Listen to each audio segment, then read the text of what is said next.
ఆదిలాబాద్ సస్యశ్యామలం కావాలంటే తుమ్మిడిహెట్టి నిర్మించాల్సిందే అన్నారు సీఎం రేవంత్. తుమ్మిడిహెట్టి కడతాం, ఆదిలాబాద్ నీటి కష్టాలు తీరుస్తామని చెప్పారు. ఆదిలాబాద్ కు విమానాలను తీసుకొచ్చే బాధ్యత తనదేనని, ఆదిలాబాద్ లో ఎయిర్పోర్ట్ నిర్మిస్తామని స్పష్టం చేశారు. జిల్లాలో ప్రత్యేక యూనివర్సిటీ ఏర్పాటు చేస్తామని, నిర్మల్ కు అడ్వాన్స్డ్ టెక్నాలజీ సెంటర్ నిర్మిస్తామని చెప్పారు. ఆదిలాబాద్ లో పర్యటించారు సీఎం. పాలమూరుకు సమానంగా ఆదిలాబాద్ అభివృద్ధి చేస్తామని చెప్పారు. ప్రారంభించుకున్న చనాక కొరాట కావచ్చు, లేకపోతే సదర్మట్ బ్యారేజ్ కావచ్చు, ఈ ప్రాజెక్టులన్నీ కూడా 10 సంవత్సరాలలో అనుకుంటే ఎప్పుడో పూర్తయి ఈ ప్రాంతానికి న్యాయం జరిగి ఉండేది. అందుకే ఈనాడు ప్యాకేజ్ నెంబర్ 27 కావచ్చు, లేకపోతే నిర్మల్లో అడ్వాన్స్ టెక్నాలజీ సెంటర్ కావచ్చు, లేకపోతే young India integrated residential schools కావచ్చు, వీటితో పాటు ఉమ్మడి ఆదిలాబాదు జిల్లాకు యూనివర్సిటీ లేదు. ఎన్ఎస్యుఐ యూత్ కాంగ్రెస్ కు సంబంధించిన వాళ్ళు ఎప్పుడొచ్చినా నాకు నివేదికలు ఇస్తూనే ఉంటారు, ఈ ప్రాంతానికి యూనివర్సిటీ ఇవ్వాలి అని. అయితే ఈ ఆదిలాబాదు జిల్లాలో యూనివర్సిటీ మంజూరు చేయాలని నిర్ణయం తీసుకున్న నాయకులు ఎవరికి వాళ్ళు వాళ్ళ ప్రాంతానికి కావాలని వాళ్ళు ప్రత్యేకమైన వినతులు ఇస్తున్నారు. తప్పు లేదు, వాళ్ళు అడగడాన్ని తప్పు పట్టను. వాళ్ళ ప్రాంతానికి యూనివర్సిటీ వస్తే అభివృద్ధి జరుగుతుందని వాళ్ళందరూ ఆశించడాన్ని కూడా నేను ఈరోజు అర్థం చేసుకోగలను. కానీ ఆదిలాబాదు జిల్లాకు ఈ వేదిక మీద నుంచి నేను ప్రకటన చేస్తున్న యూనివర్సిటీ మంజూరు అవుతుంది. బాసర ట్రిపుల్ ఐటీలో యూనివర్సిటీని ప్రారంభించుకుందాం. బాసరకు ఒక ప్రత్యేకత ఉంది, చదువుల తల్లి బాసర మందిరం. కానీ ఈరోజు యూనివర్సిటీని కూడా అక్కడ ప్రారంభించుకొని అవసరమైన అభివృద్ధి కార్యక్రమాలను తీసుకొని ముందుకు వెళ్దాం. ఇన్ఛార్జి మంత్రివర్యులు జూపల్లి కృష్ణారావు గారికి నేను సూచన చేస్తున్నా, బాసర ట్రిపుల్ ఐటీలోనే యూనివర్సిటీని ప్రారంభించుకోవడానికి అవసరమైన ఏర్పాట్లు, దానికి సంబంధించిన ప్రణాళికలను సిద్ధం చేయండి. ఈ నిర్ణయం జిల్లా ప్రజలందరికీ సంతోషాన్ని ఇస్తుంది. వివిధ ప్రాంతాలకు ప్రాతినిధ్యం వహించే ఎమ్మెల్యేలకు మా ప్రాంతానికి రాలేదు అని బాధ ఉండొచ్చు. కానీ మీరందరూ అర్థం చేసుకోండి, ఇది వాయిదాలు పెట్టుకుంటూ పోతే మీ ప్రాంతానికి అభివృద్ధి కాదు. అందుకే ఆదిలాబాద్ యూనివర్సిటీ బాసరలో ప్రారంభించుకుందాం. మీరందరూ వేదిక మీద ఉన్న ప్రజాప్రతినిధులందరినీ కూడా సహకరించాల్సిందిగా నేను ఈ సందర్భంగా విజ్ఞప్తి చేస్తున్నా. అదేవిధంగా నిర్మల్ శాసనసభ నియోజకవర్గానికి ఒక అడ్వాన్స్ టెక్నాలజీ సెంటర్ని మనం ఈరోజు మంజూరు చేయాలని అనుకుంటున్నాము. తప్పకుండా మీకు ఏటీసీని ఇస్తాం. అదేవిధంగా స్టేడియం గురించి, కొత్త కలెక్టరేట్ కార్యాలయం గురించి, మున్సిపాలిటీకి సంబంధించిన నిధుల గురించి, ఇతర అంశాలు చాలా వాటిని మహేశ్వర్ రెడ్డి గారు ప్రస్తావించారు, మిగతా శాసనసభ్యులు కూడా ప్రస్తావించారు. అందుకే పెద్దలు జూపల్లి కృష్ణారావు గారికి, పెద్దలు సుదర్శన్ రెడ్డి గారికి నేను సూచన చేస్తున్నా, ఈ సభ అయిపోయిన తర్వాత ఫిబ్రవరి మొదటి వారంలో మీరు ఈ ప్రాంతంలో ఒక 2 రోజులు ప్రత్యేకంగా సమావేశాన్ని ఏర్పాటు చేసి అధికారులతో ఎమ్మెల్యేలతో సమీక్ష చేసి, ఒక రోజు ప్రజాప్రతినిధులతోని సమీక్ష చేయండి.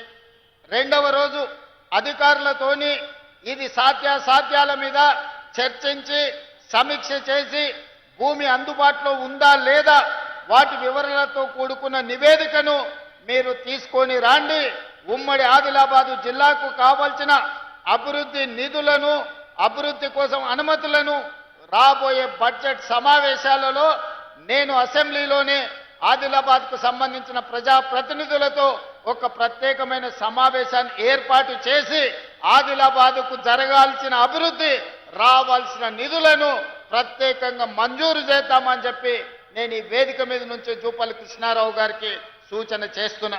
మిత్రులారా, ఆనాడు డాక్టర్ వైఎస్ రాజశేఖర రెడ్డి గారు, శ్రీమతి సోనియా గాంధీ గారి నాయకత్వంలో మొదలుపెట్టిన Pranahita Chevella project, doctor Babasaheb Ambedkar Pranahita Chevella project ఆదిలాబాదుకు 2.5 లక్షల ఎకరాల నీళ్లు ఇవ్వాల్సి ఉండే.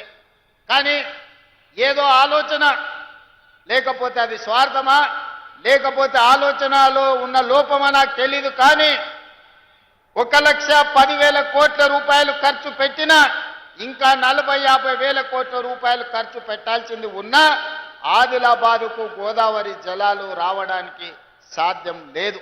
అందుకే ఈనాడు మన ప్రభుత్వం వచ్చిన తర్వాత ఆలోచన చేసినాం. ఆదిలాబాదు రైతాంగానికి నీళ్లు ఇవ్వాలి అంటే తుమ్మిడిహెట్టి దగ్గర ప్రాణహిత చేవెళ్ల ప్రాజెక్టును కట్టాల్సిందే, కట్టి తీరవలసిందే. తుమ్మిడిహెట్టి ప్రాంతంలో ప్రాజెక్టును కట్టి ఆదిలాబాదుకు నీళ్లు ఇవ్వాలని నిర్ణయం తీసుకున్నాం. దానికి సంబంధించిన సర్వేలు జరుగుతున్నాయి, నివేదికలు తయారు అవుతున్నాయి. బడ్జెట్ సమావేశాల లోపు ఉత్తమ్ కుమార్ రెడ్డి గారికి సూచన చేస్తున్నా, ఈ తుమ్మిడిహెట్టి దగ్గర నిర్మించాల్సిన ప్రాజెక్టు సంబంధించిన సంపూర్ణమైన నివేదికను తయారు చేయండి. ఆదిలాబాద్ రైతాంగానికి సాగునీరును అందించి ఈ ప్రాంతాన్ని ఆదుకుందాం. తుమ్మిడిహెట్టి దగ్గర ప్రాజెక్టు నిర్మించుకుందాం. మనకు రావాల్సిన నీళ్లను ప్రతి చుక్కను మనం ఒడిసి పట్టుకుందామని చెప్పి ఉత్తమ్ కుమార్ రెడ్డి గారికి నేను సూచన చేస్తున్నా. అదేవిధంగా ఎర్ర బస్సే కష్టం. ఆదిలాబాదు గూడాలలో ఇక్కడుండే పటేళ్లు చాలా మంది వచ్చి నన్ను కలుస్తుంటారు. సార్ మాకు పోవడానికి దారి లేదు, ఆ ఫారెస్ట్ ఆఫీసర్లు ఇల్లు కట్టుకొని ఇస్తలేరు, మా ఊరికి ఎర్ర బస్సు కూడా రావడం లేదని. అందుకే ఈనాడు ఆదిలాబాదు ప్రాంతాన్ని ప్రత్యేకంగా గుర్తించి మిత్రులు పాయల శంకర్ ఆదిలాబాద్ ఎయిర్పోర్ట్కి సంబంధించిన అంశాన్ని నగేష్ గారు అదేవిధంగా ఎడమ బొజ్జు గారు నా దృష్టికి తెచ్చారు. అందుకే ఆదిలాబాదు జిల్లాకి ఎయిర్పోర్ట్ తీసుకొచ్చి ఎర్ర బస్సు రాని ఈ ప్రాంతానికి ఎయిర్ బస్సు తీసుకొచ్చి విమానాలను తీసుకొచ్చే బాధ్యత మన ప్రభుత్వం తీసుకుంటుంది. ఆదిలాబాద్లో పెద్ద భారత ప్రధానమంత్రి నరేంద్ర మోడీ గారి చేత ఎయిర్పోర్టును ప్రారంభించుకుందాం. వారిని ప్రత్యేకంగా ఆహ్వానించి ఎయిర్పోర్ట్ కోసము శిలా ఫలకాన్ని ప్రారంభోత్సవ కార్యక్రమాన్ని చేసుకుందాం. ఒక్క ఎయిర్పోర్ట్ ఉంటే మన ప్రాంతం అభివృద్ధికి పూర్తి స్థాయిలో అనుమతులు రావు. అందుకే ఈ ప్రాంతంలో తెలంగాణ రాష్ట్రంలోనే అతి పెద్ద పారిశ్రామిక వాడను ఆదిలాబాదులో చేసుకుందాం. ఇన్ఛార్జ్ మంత్రి గారికి నేను చెప్పిన ఒక 10,000 ఎకరాల భూమిని ఆదిలాబాదులో సేకరించండి.